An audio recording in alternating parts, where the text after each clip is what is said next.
Police स्टेशनच्या anti narcotics टीमने एका महिलेला 101 ग्रॅम मेफेड्रॉनसह अटक केली होती। हिच्याकडे केलेल्या इंट्रोगेशनमध्ये वाजेउल चौधरी या सप्लायरचं नाव रिव्हील झालं होतं।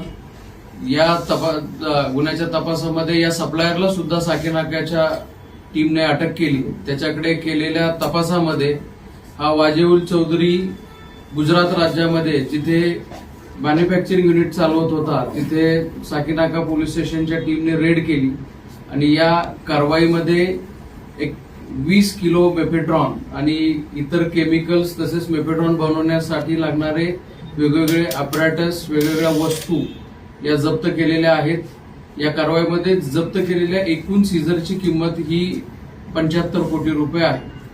वाजेवल चौधरी हा रेकॉर्डवरील नार्को ऑफेंडर आहे। हा 2001 ते 2017 या दरम्यान जेलमध्ये होता। त्यानंतरही दुसऱ्या एका मेफेड्रॉनच्या केसमध्ये हा जेलमध्ये होता आणि या केसचा पुढचा तपास साकीनाका पोलीस स्टेशन मार्फत करण्यात येत आहे।